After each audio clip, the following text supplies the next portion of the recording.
Welcome to learn in commerce.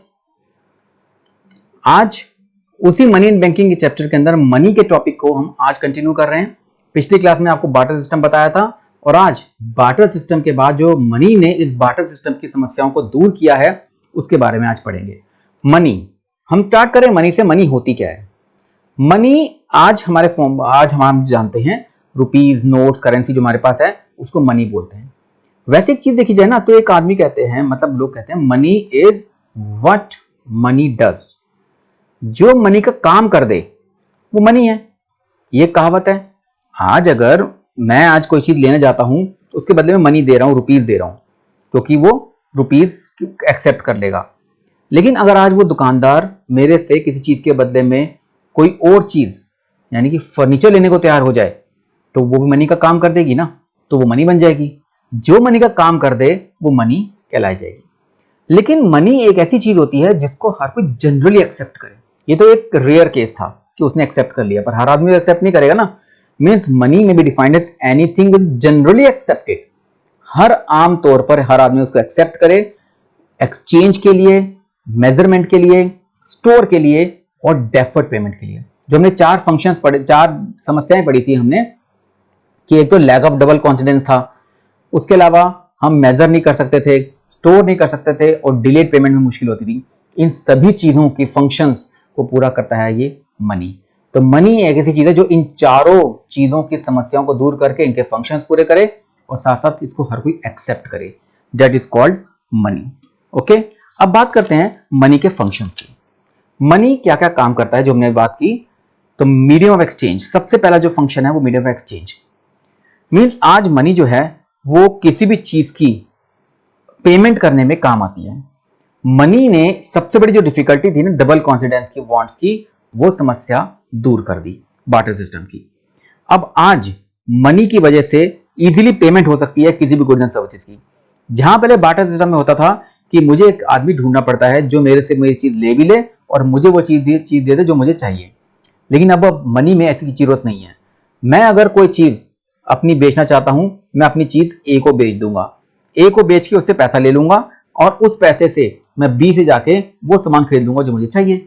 इसका मतलब इस मनी की वजह से अब बाइंग एंड सेलिंग दोनों अलग अलग एक्टिविटीज हो गई हैं। तो मनी ने मीडियम एक्सचेंज का काम किया है और बार्टर सिस्टम की सबसे बड़ी कमी लैक ऑफ डबल कॉन्फिडेंस को खत्म की है। नाउ इसकी वजह से अब purchase and sale are two separate activities. Purchase and sale have become two separate activities. अब आपको एक ही आदमी पर डिपेंड नहीं होना पड़ा कि वो मेरे से वो चीज ले भी ले और मुझे वो चीज दे भी दे जो मुझे चाहिए। तो डबल कॉन्फिडेंस की समस्या खत्म हो गई, सेपरेट एक्टिविटीज हो गई और इससे आपकी ट्रांजैक्शंस एकदम से बढ़नी शुरू हो गई। Transactions have Ryzen. तो ये हमारा पहला फंक्शन मनी पूरा करता है। इसके बाद हम दूसरी बात करते हैं तो मेजर ऑफ वैल्यू। हमारे बार्टर सिस्टम में थी कि चलो एक आदमी मिल भी गया तो मेजरमेंट कैसे की जाए, जितने गुड्स उतने कॉम्बिनेशन। लेकिन आज मनी जो है एक मेजरिंग रोड बन चुकी है। हर एक चीज, हर गुड्स की वैल्यू, हर सर्विसेज की वैल्यू जो है वो मनी की टर्म्स में, प्राइस की फॉर्म में एक्सप्रेस की जाती है। एवरीथिंग, यानी कि आज हर चीज 100 रुपए की या 20 रुपए की, हर चीज जो है वो रुपीज की फॉर्म में कन्वर्ट हो सकती है। तो मनी ने ये बार्टर सिस्टम की, ये जो मेजरमेंट की वैल्यू थी, यूनिट ऑफ अकाउंट की वैल्यू थी, ये काम आसान कर दिया, ये काम इजी कर दिया। अब इसकी वजह से एक फायदा और हो गया, मनी की वजह से ही आप अपने रिकॉर्ड्स मेंटेन कर सकते हो। ठीक है ना। कम बिजनेसमैन जो है अपने रिकॉर्ड्स मेंटेन कर सकते हैं, साथ ही साथ अपना प्रॉफिट फाइंड आउट कर सकते हैं कि हमें पूरे बिजनेस में कितना प्रॉफिट हुआ। तो प्रॉफिट हुआ या लॉस हुआ वो चीज कैलकुलेट की जा सकती है मनी की वजह से, जो कि बार्टर सिस्टम में पॉसिबल नहीं था। तो ये काम और आसान कर दिया, बढ़िया कर दिया इस मनी ने। ओके, समझ आ रहा है सारी चीज।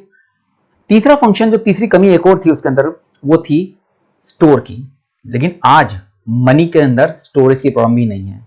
Very easy, very convenient, very economical to store the value. अपनी वैल्यू को, अपनी मनी को आप फ्यूचर के लिए, 6 महीने के लिए, 6 साल के लिए, 20 साल के लिए आप इसको स्टोर कर सकते हो। आप अपने परचेजिंग पावर को स्टोर कर रहे हो, क्योंकि ये मनी आज के कई टाइम बाद वो जनरली एक्सेप्टेबल होगी, हर कोई एक्सेप्ट करेगा, जो बार्टर सिस्टम में पॉसिबल नहीं था। हम बार्टर सिस्टम में चीजों को या जानवरों को स्टोर नहीं कर सकते थे, लेकिन अब आप अपनी अलमीरा के अंदर जितना मर्जी कैश रखो, वो कुछ साल के बाद परचेजिंग और जरूर कम हो जाएगी, लेकिन आप उसकी वैल्यू को यूज कर सकते हो, यानी वो चीज वैसे खत्म नहीं होगी कहीं से भी। तो ये स्टोर ऑफ वैल्यू हमारे पास एक और बहुत बड़ा फंक्शन है जो मनी पूरा करता है। स्टोर ऑफ वैल्यू के बाद हमारे पास एक और प्रॉब्लम थी वहां पर डेफर्ड पेमेंट की। फ्यूचर पेमेंट कैसे की जाए? फ्यूचर पेमेंट करते हुए मैंने आपको समस्या बताई थी कि जब हम कोई चीज उगा रहे हैं और वो चीज प्रॉमिस की है कि हम ये चीज बाद में देंगे, पर वो चीज बाद में हो सकता है ना उगे या क्वालिटी खराब निकले, वो चीज बने ही ना या खत्म हो जाए, तो कैसे डेफर्ड पेमेंट, डिले पेमेंट की जाएगी? मनी ने ये काम आसान कर दिया। अब मनी एंड लैंडिंग दो एक्टिविटीज जो हमारी बढ़ गई हैं, बहुत तेजी से ट्रांजैक्शंस, फाइनेंशियल ट्रांजैक्शंस बढ़ रही हैं जो बार्टर सिस्टम में पॉसिबल नहीं थी, और इसी की वजह से आज इन्वेस्टमेंट यानी कैपिटल फॉर्मेशन भी इंक्रीज हो रही है। तो मनी ने इसी की वजह से डेफर्ड पेमेंट का जो फंक्शन पूरा कर रही है, जिसकी वजह से फाइनेंशियल इंस्टीट्यूशंस का क्रिएशन हुआ है। अब फाइनेंशियल इंस्टीट्यूशंस जो हैं ये इजीली ये काम करते हैं, बाइंग लैंडिंग करते हैं। तो राइज जो हुआ है ना फाइनेंशियल इंस्टीट्यूशंस का, वो इन्हीं की वजह से हुआ है, इस फंक्शन की वजह से हुआ है। बाइंग लैंडिंग आसान हो गई है इस मनी के फंक्शंस की वजह से। तो मनी ने डबल कॉन्फिडेंस की कमी को दूर किया और मीडियम एक्सचेंज का फंक्शन पूरा किया। Lack of measure barter system में था, वो मेजर ऑफ वैल्यू आप कॉमन टर्म्स में सारा को यूज कर सकते हैं मनी में, तो मेजर ऑफ वैल्यू का फंक्शन पूरा कर रही है। स्टोर ऑफ वैल्यू यानी मनी को स्टोर कर सकते हैं, जो बार्टर में पॉसिबल नहीं था। और डेफर्ड पेमेंट यानी कि फ्यूचर में जो पेमेंट करनी होती है वो भी आसान हो गई है। लाइन बोरिंग और लैंडिंग आसान हो गई है, इसलिए ये फाइनेंशियल इंस्टीट्यूशंस का काम इसमें बढ़ गया है। तो ये हमारे पास 4 फंक्शंस जो हैं ये मनी के फंक्शंस हैं। इसमें से हमारे जो पहले 2 फंक्शन हैं, इन फंक्शंस को बोलते हैं हम प्राइमरी फंक्शंस। जो मेन फंक्शंस हैं मीडियम ऑफ एक्सचेंज और मेजर ऑफ वैल्यू, और जो स्टोर ऑफ वैल्यू और डेफर्ड पेमेंट है इनको बोलते हैं सेकेंडरी फंक्शंस। ओके, तो प्राइमरी फंक्शंस और सेकेंडरी फंक्शंस 2 टाइप के फंक्शंस हैं जो मनी ये पूरे करता है। तो मनी ने बार्टर सिस्टम की सारी कमियों को दूर किया। अब हमने मनी की डेफिनेशन तो पढ़ ली और मनी के फंक्शंस ही पढ़ लिए। हमारा अब अगला और एक इंपॉर्टेंट कंसेप्ट आ रहा है, वो है मनी सप्लाई का। What is money supply? Money की सप्लाई को डिफाइन करें तो कहते हैं total stock of money in an economy at a particular point of time. किसी भी पर्टिकुलर पॉइंट ऑफ टाइम पर आप इसको एक पर्टिकुलर वर्ड साथ में लिख सकते हो। एक पर्टिकुलर पॉइंट ऑफ टाइम पर इस वक्त इकोनॉमी के अंदर टोटल मनी का स्टॉक कितना अवेलेबल है, that is called money supply. लेकिन इतना काफी नहीं है, टोटल स्टॉक ऑफ मनी तो आपने देखना है, बट ये जरूरी है held by the public, held by the general public, यानी प्राइवेट इंडिविजुअल्स हों या बिजनेस फर्म्स हों, ये इन लोगों के पास कितना टोटल मनी का स्टॉक पड़ा हुआ है, that is called money supply. साफ साफ बात है, हमने 2 चीजों फोकस कर रहे हैं, एक तो स्टॉक ऑफ मनी पर और साथ ही साथ जनरल पब्लिक के पास वो पैसा होना चाहिए। तो इसलिए जो पहला कंसेप्ट हमारा है वो था हमारा स्टॉक ऑफ मनी, यानी कि जो मनी जो है ना वो एक स्टॉक कंसेप्ट है। हमने स्टॉक ऑन फ्लो के बारे में पिछले चैप्टर में पढ़ा था। तो मनी एक स्टॉक कंसेप्ट है क्योंकि इसको हम एक पर्टिकुलर पॉइंट ऑफ टाइम पर मेजर करते हैं। दूसरी चीज जो ध्यान रखनी है वो है हेल्ड बाय पब्लिक। तो हेल्ड बाय पब्लिक का मतलब यहां पर साफ साफ है, 2 चीजों फोकस जो कर रहे हैं कि यहां पर जो पैसा बैंक्स के पास है, जो आरबीआई के पास है, सरकार के पास है, वो पैसा हम अलग से इंक्लूड नहीं करेंगे। Only the money held by the public means वो पैसा, वो amount of money which in circulation, जो इकोनॉमी इस वक्त सर्कुलेशन पे है, और सर्कुलेशन में होगा तो कहां होगा, पब्लिक के पास ही होगा ना। तो मनी सप्लाई के जो डोमेन कॉन्स्टिट्यूएंट्स हैं, करेंसी जो पब्लिक के पास है, और हमारा ही पैसा डिमांड डिपॉजिट्स की फॉर्म में जो कमर्शियल बैंक के पास पड़ा हुआ है। हम बात कर रहे हैं कमर्शियल बैंक के पास अपना पैसा नहीं, जो हमारा पैसा पड़ा हुआ है उसको भी घर में पड़ी हुई करेंसी को ऐड कर दिया जाए तो बन जाएगा टोटल मनी सप्लाई। तो साफ साफ बात ध्यान रखनी है कि जो आरबीआई, यहां जो बात लिख रहा हूं मैं आपको कि मनी हेल्ड बाय या money with RBI, money with RBI and money with government, इसको हम मनी सप्लाई में इंक्लूड नहीं करते, क्योंकि ये जो मनी विद आरबीआई है और गवर्नमेंट है, ये they are the creators of money. ये मनी को क्रिएट करने वाले हैं, ये मनी को बनाने वाले हैं। जो मनी को बना रहे हैं उनको हमने मनी सप्लाई में इंक्लूड नहीं करना, हमें सिर्फ वो इंक्लूड करना है जो हेल्ड बाय पब्लिक है। ओके, ये समझ आ गया आपको। ये है मनी सप्लाई। अगर इसमें कोई डाउट हो आप जरूर मुझसे पूछिए, कमेंट सेक्शन में लिखिए, मैं आपको इसको क्लियर करूंगा। अब मनी सप्लाई को मेजर करने के ना हमारे पास 4 मेथड्स हैं, वो एक एक करके बता रहा हूं आपको मैं। Components of money supply, number 1 M1, M1, M2, M3, M4। सबसे पहले बात करते हैं M1 की। ओके, M1 का फॉर्मूला है C plus DD plus OD। C का मतलब होता है currency, currency held by public. हमने पीछे किया, चाहे नोट्स हो या कॉइन्स हो, जो पब्लिक के पास पैसा पड़ा हुआ है उसको बोलते हैं currency held by public. Okay, number 2 हमारे पास है डिमांड डिपॉजिट्स। डिमांड डिपॉजिट्स किसके पास?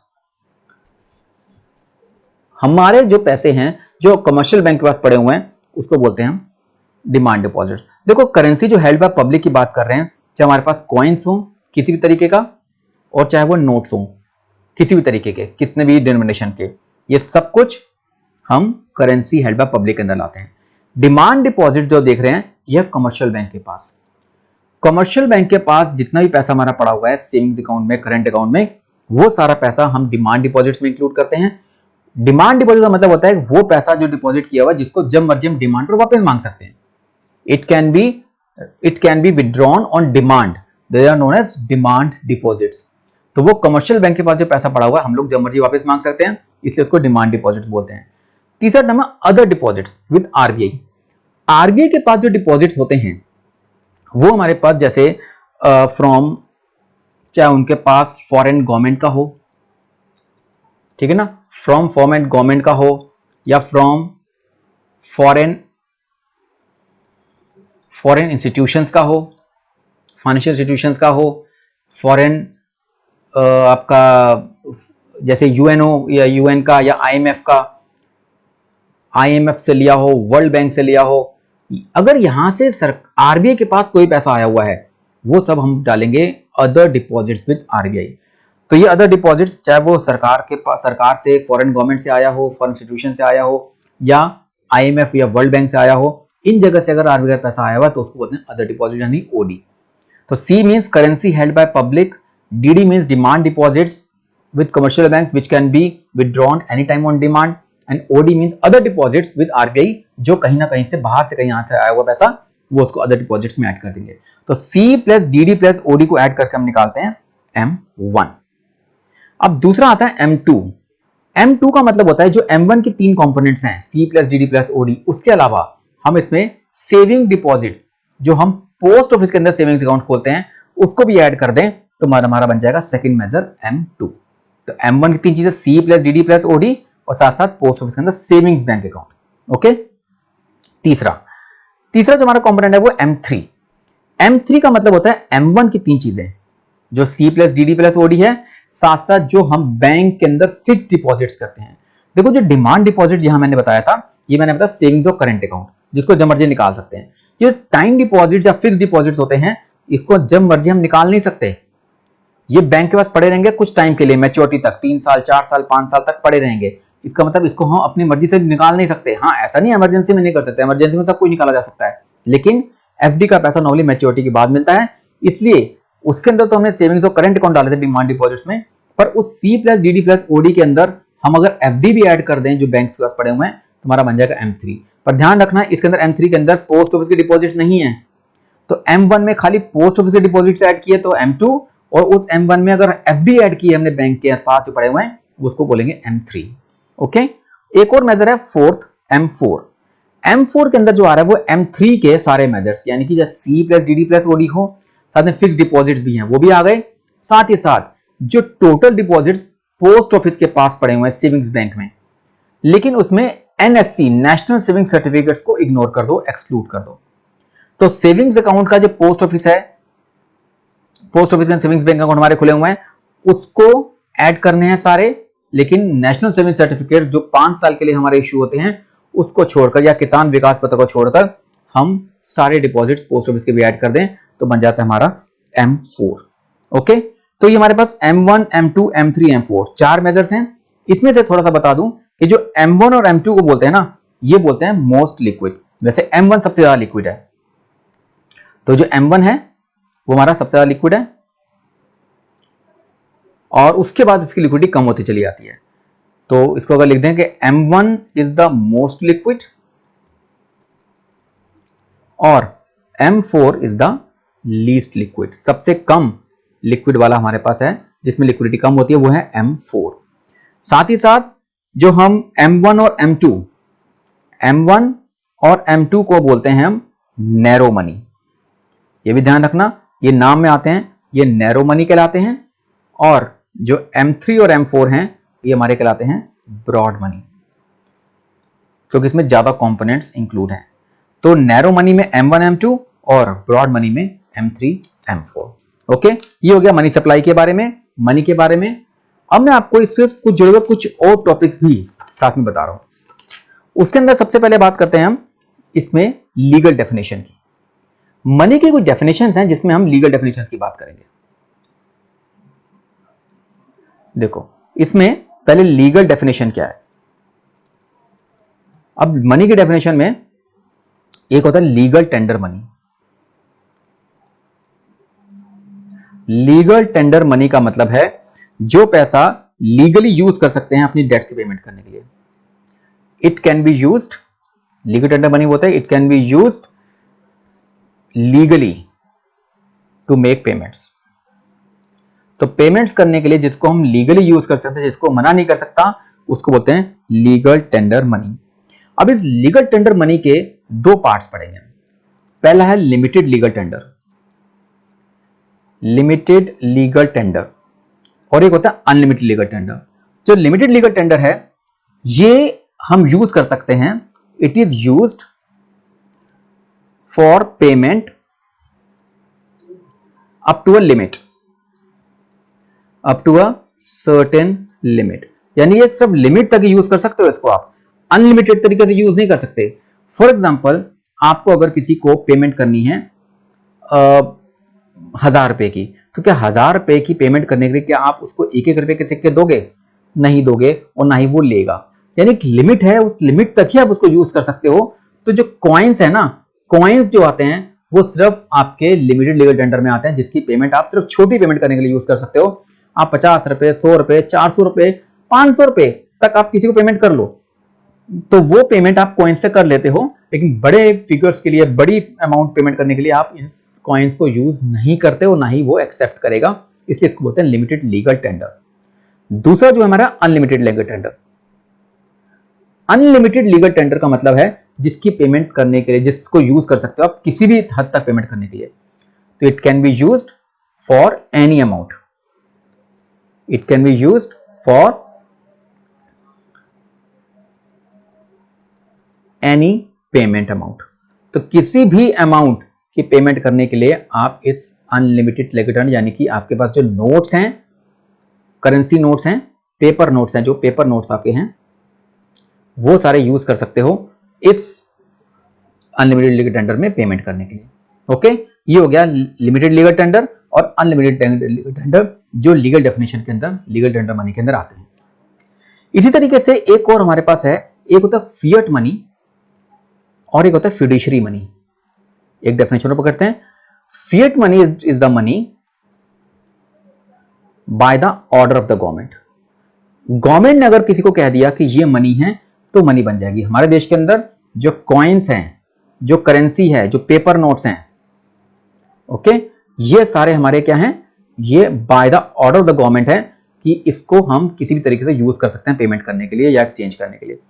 तो सिक्के, करेंसी, पेपर नोट्स जितने भी होंगे ये फिएट मनी है, क्योंकि it is by the order of the government. और ये एक तरह से ये लीगल टेंडर मनी हो गई, क्योंकि ये गवर्नमेंट ने ऑर्डर दे रखा है कि इसको यूज कर सकते हो। गवर्नमेंट डॉलर्स तो नहीं कहती ना देश में यूज कर लो, तो डॉलर्स नहीं, आप इसमें देश के अंदर जो पेपर नोट्स हैं, करेंसी है, देश की इंडियन करेंसी है, वो यूज कर सकते हो। It is by the order of the government, therefore it is known as fiat money. लेकिन दूसरी मनी एक और है, वो है फिड्यूशियरी मनी। फिड्यूशियरी मनी वो होती है जिसको आप यूज करते हो as a trust. It is used only as a trust.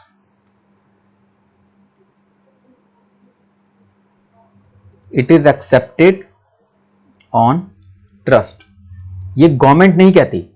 अब आप कहीं पे मार्केट जाओ, मार्केट जाते हो और आप उसको मार्केट में किसी से कपड़ा खरीदते हो, स्टेशनरी खरीदते हो, क्या उसको चेक दे देते हो? वो चेक नहीं लेगा। लेकिन अगर आपको जानता है तो चेक भी ले लेगा, ड्राफ्ट भी ले लेगा, या कोई भी फॉर्म पेमेंट का ले लेगा, लेकिन वो ट्रस्ट पर लेगा। किसी भी अनजान आदमी से वो ये ऐसे पैसे, ऐसी करेंसी, यानी कि जैसे आप उसको कहो कि मैं अपने शेयर्स दे दूंगा, या मैं उसको कहूँ कि मैं अपने एफडी आपको ट्रांसफर कर देता हूं, चेक दे देता हूं, ये वो ट्रांसफर करते हुए चीजों को नहीं लेगा, तो सिर्फ मनी को लेगा। मनी में आज के टाइम पर वो प्लास्टिक मनी बन चुकी है, मतलब क्रेडिट कार्ड एक्सेप्ट करता है, डेबिट कार्ड एक्सेप्ट कर लेता है, लेकिन नॉर्मली दूसरे जो चेक्स वगैरह हैं, जो सरकार तो कहती है सारी पेमेंट चेक्स के थ्रू करो, पर आप मार्केटिंग करते हुए, शॉपिंग करते हुए चेक्स का यूज नहीं कर सकते जब तक आप पर वो विश्वास ना करे। इसका मतलब फिड्यूशियरी मनी ट्रस्ट पर बेस्ड है और fiat money by the order of the government based है। ओके, ये हमारे पास हो गए कुछ और डेफिनेशंस जो limited legal tender, unlimited legal tender और फिएट और फिड्यूशियरी मनी के बारे में बताया मैंने आपको। अब मैं आपको एक और चीज बता रहा हूं इसके अंदर, वो है हमारा मॉनेटरी सिस्टम कैसा है। मनी के अंदर आपका मॉनेटरी सिस्टम इंडिया के अंदर कैसा है, ये पढ़ना भी जरूरी है। देखो, हमारा जो मॉनेटरी सिस्टम है ना, सबसे पहले आपको पता होना चाहिए कि इंडिया के अंदर RBI is the monetary authority. तो आरबीआई पूरी कंट्रोल करती है इस मनी को, कितना इशू करना है, कितना उधार देना है, कितना मार्केट में डालना है, कितना डिस्ट्रीब्यूट करना है, आरबीआई के पास पूरी अथॉरिटी है इस मनी के मामले में। तो पहला सिस्टम हमारा देश के अंदर चल रहा है, आरबीआई को मॉनेटरी अथॉरिटी बनाया गया। दूसरा, हमारा जो इंडिया जो है वो पेपर करेंसी को फॉलो करता है। India follows paper currency standard, यानी कि देश के अंदर कॉइन्स चलते हैं पर नॉर्मली क्या चलता है, पेपर करेंसी। तो पेपर करेंसी को यूज किया जा रहा है देश के अंदर, इसको फॉलो किया जा रहा है। इसके अंदर जैसे आपको बताया था, जो कॉइन्स होते हैं वो लिमिटेड लीगल टेंडर में यूज होते हैं, जिसकी हम पेमेंट करने के लिए यूज कर सकते हैं कम छोटे अमाउंट में, और जो पेपर नोट्स हैं उसको यूज कर सकते हैं हम अनलिमिटेड तरीके से, वो अनलिमिटेड लीगल टेंडर में आता है। तो एक पॉइंट ये ध्यान रखना है मॉनेटरी सिस्टम का। और एक पॉइंट और ध्यान रखो कि आरबीआई के पास मोनोपोली है नोट्स इशू करने की। RBI has monopoly to issue currency notes. अब करेंसी नोट्स जो इशू हो रहे हैं उसमें ₹1 से ऊपर के, मतलब फ्रॉम ₹2 एंड अबव, ₹2 से लेकर ₹2 के ऊपर के ₹1000 तक के सारे नोट्स जो हैं वो करेंसी नोट्स इशू करने की मोनोपोली सिर्फ आरबीआई के पास है। और जो हमारी गवर्नमेंट है, जो गवर्नमेंट के अंदर मिनिस्ट्री ऑफ फाइनेंस है, वो इशू करती है ₹1 नोट एंड कॉइन्स। तो कॉइन्स और ₹1 का नोट इशू करने की पावर जो है अथॉरिटी मिनिस्ट्री ऑफ फाइनेंस यानी कि गवर्नमेंट के पास है, और जो ₹2 से लेकर ₹1000 तक का नोट जो आज चल रहा है वहां तक सारा 2000 तक का नोट जो है वहां तक सारी करेंसी नोट्स इशू करने की मोनोपोली आरबीआई के पास है। ओके, ये एक पॉइंट हो गया। एक पॉइंट और देखो कि इंडिया जो है इस वक्त फॉलो कर रही है minimum reserve system. India follows minimum reserve system. ये सिस्टम क्या है? देखो, काफी टाइम पहले ना हमें आरबीआई को हमारे देश के अंदर अगर कोई नोट्स प्रिंट करने हैं तो उसके लिए कोई एक बैकअप होना चाहिए, गोल्ड में, फॉरेन करेंसी में, मतलब डॉलर्स में, पाउंड्स में, किसी फॉर्म में होना चाहिए था। वो एक सिस्टम था कि जितना आपके पास करेंसी इशू करना है उतने के आपके पास ये सारा सिस्टम होना चाहिए बैकअप में। लेकिन धीरे धीरे करके सिस्टम चेंज होता गया और आज सिस्टम कम होते होते मिनिमम रिजर्व सिस्टम पे आ गया है। इसका मतलब है कि गवर्नमेंट यानी आरबीआई को has to keep minimum of ₹200 crore. 200 crore की आपके पास गोल्ड एंड फॉरेन एक्सचेंज की फॉर्म में अगर ये करेंसी पड़ी हुई है तो उसके बदले में it can issue any number of notes. RBI has to keep minimum ₹200 crore of gold and foreign exchange and they can issue on this basis RBI can issue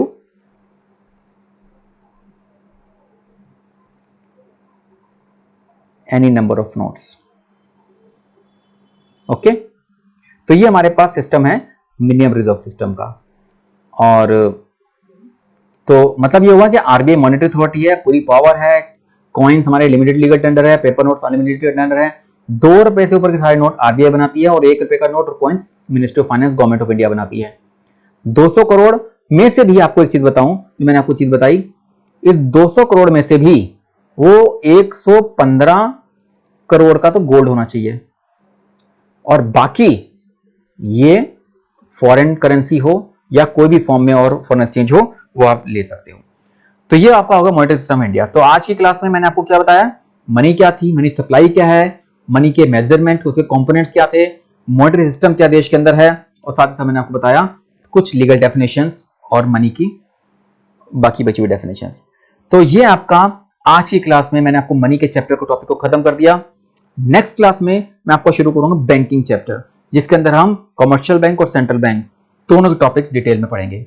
okay, तो इसमें आज की क्लास में भी अगर आपको कोई डाउट लगता है तो प्लीज कमेंट करिए इस कमेंट सेक्शन के अंदर, ताकि मैं आपकी प्रॉब्लम्स को सॉल्व कर सकूं।